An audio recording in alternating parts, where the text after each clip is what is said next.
एक आयताकार भूखंड का क्षेत्रफल 528 मीटर है। क्षेत्र की लंबाई चौड़ाई के दुगुने से एक अधिक है। भूखंड की लंबाई और चौड़ाई ज्ञात करें।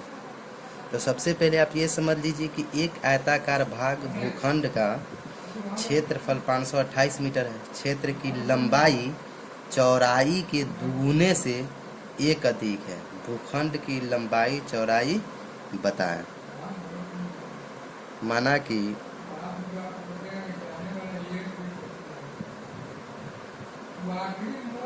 भूखंड की चौड़ाई बराबर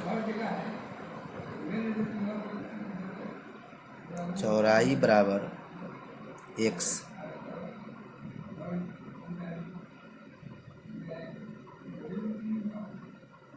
लंबाई बराबर 2x प्लस 1। अब लंबाई 2x प्लस 1 क्यों दिए ये समझेंगे। हिसाब करा लंबाई चौड़ाई के दुगुने से एक अधिक है, तो चौड़ाई x है, तो चौड़ाई के दुगुना से एक अधिक है, तो 2x प्लस 1। चूँकि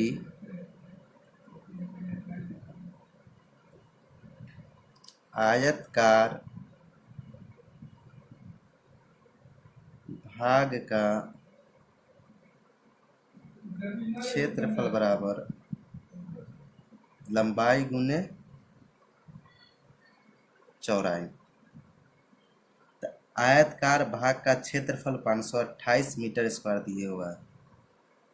528 मीटर स्क्वायर बराबर लंबाई 2x प्लस 1, चौड़ाई हो जाएगा आपका x, equal to 528 metre square बराबर 2x में x से गुना करेंगे तो 2x स्क्वायर, 1 से x में गुना करेंगे तो x, इसीलिए 2x स्क्वायर प्लस x और बराबर के इधर चला जाएगा 528 मीटर स्क्वायर बराबर 0।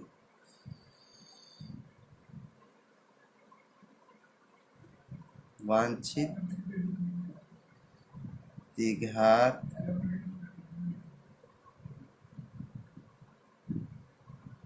समीकरण है। दो क्रमागत धनात्मक पूर्णांकों का गुणनफल 360 है। हमें पूर्णांकों को ज्ञात करना है। तो इसलिए इसमें दो क्रमागत धनात्मक पूर्णांकों का गुणनफल 360 है। हमें पूर्णांकों को ज्ञात करना है।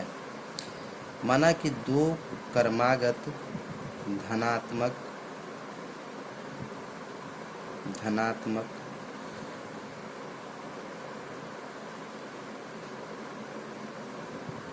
पूर्णांकों बराबर x इंटू एक्स प्लस 1 लगातार कहा तो पहला x और दूसरा x प्लस 1 हो जाएगा। कह रहा है कि गुणनफल 360 है। प्रश्नानुसार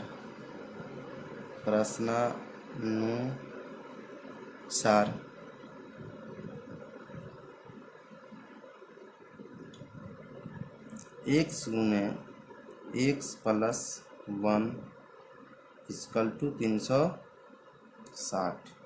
तो x में गुना करेंगे x स्क्वायर, x में 1 में गुना करेंगे x, और 360 प्लस है तो माइनस में बराबर 0।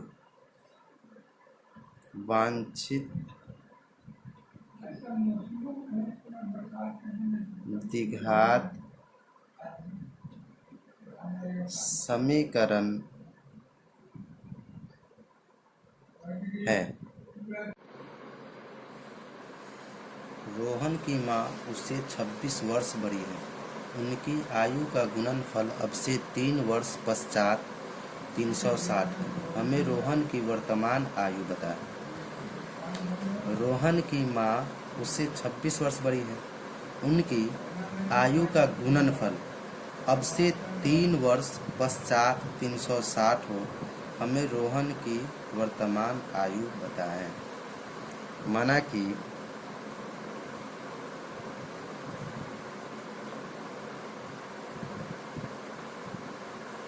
रोहन की वर्तमान आयु बराबर x। रोहन की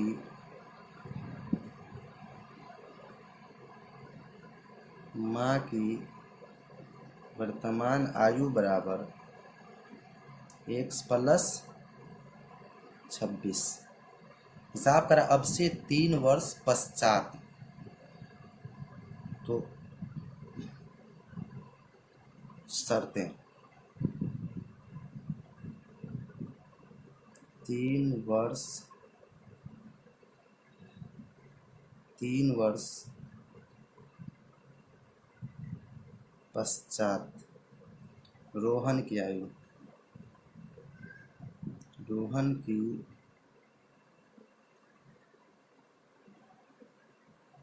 आयु बराबर x प्लस 3। रोहन की माँ की आयु बराबर x plus 26 plus 3 equal to x plus 29। हिसाब कहा कि गुणनफल प्रश्नानुसार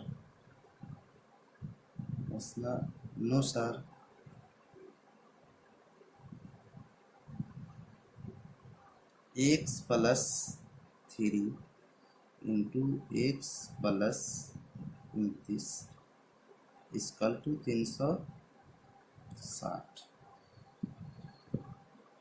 x में गुना करेंगे x स्क्वायर, x में 29 में गुना करेंगे 29x, 3 में x में गुना करेंगे 3x, 3 में 29 में गुना करेंगे तो 9 3 27 और 3 दूनी 6 तो 8 इक्वल टू 360 बराबर x square plus 32x plus 87 minus 360 बराबर 0। x स्क्वायर प्लस 32x 360 में से 87 घटा दीजिए तो 10 में से 7 जाएगा तो 3, 15 में से 8 जाएगा तो 7 और 2 का 2 माइनस बराबर 0। वांछित द्विघात समीकरण है। एक रेलगाड़ी 480 किलोमीटर की दूरी समान चाल से तय करती है। यदि उसकी चाल 8 किलोमीटर पर घंटा कम होती है तो उसकी दूरी को तय करने में 3 घंटा अधिक लेती है। तो रेलगाड़ी की चाल बताएं।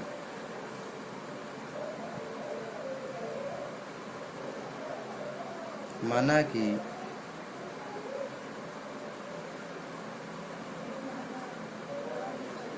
कि रेलगाड़ी की चाल बराबर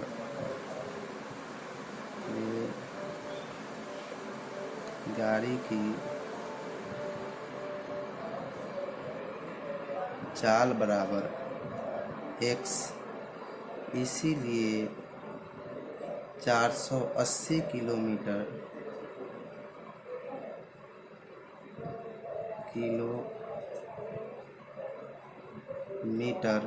चलने में लगा समय,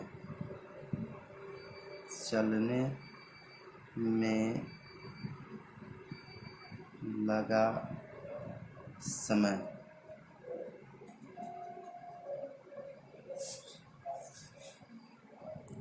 480 बटा x। दूसरी अवस्था में रेलगाड़ी की चाल, दूसरी अवस्था में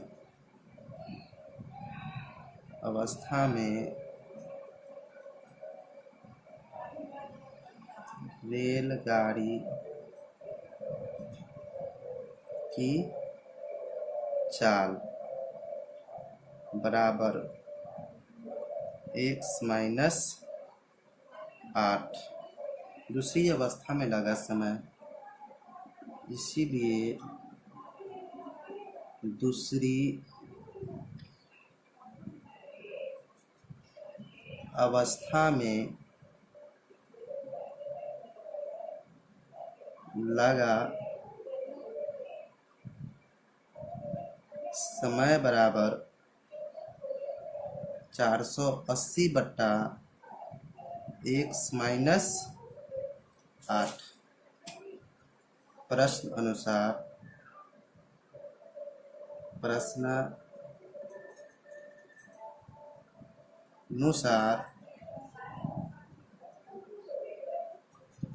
480 बटा x माइनस 8 माइनस 480 बटा x बराबर 3 बराबर 480 इसमें 480 इसमें 480 कॉमन ले लेते हैं तो 1 बटा x माइनस 8 बचेगा माइनस 1 बटा x बचेगा बराबर 3। 480 ये दोनों का बट्टा प्रकार घटाव करेंगे, x इंटू एक्स माइनस 8 इसका एलसीएम हो जाएगा। x माइनस 8 से x माइनस 8 कट जाएगा तो बचेगा x, तो x माइनस x से x खत्म हो जाएगा तो x माइनस 8 बच जाएगा बराबर 3। या 480 x माइनस x और माइनस माइनस प्लस 8 बट्टा x में गुना करेंगे x स्क्वायर, x में 8 में गुना करेंगे 8x बराबर 3। 3 एकम 3, जब आप 3 से इसको काटेंगे तो 160 बार में कट जाएगा।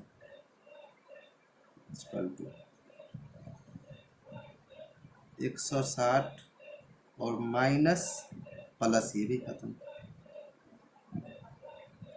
गुना 8 बट्टा x स्क्वायर माइनस 8x बराबर 1। अब क्रॉस मल्टीप्लाई करेंगे, बट्टा में 1 दे करके इधर से इसको और इधर से इसको क्रॉस मल्टीप्लाई, ये दोनों में गुना करेंगे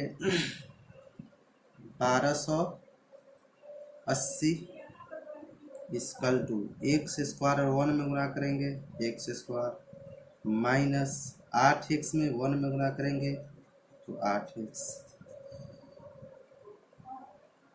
इसीलिए एक्स स्क्वायर माइनस 8x और बराबर को जब इधर करेंगे तो ये प्लस में तो माइनस में हो जाएगा, माइनस 1280 बराबर 0।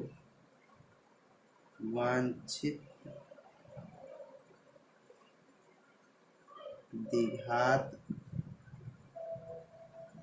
समीकरण है।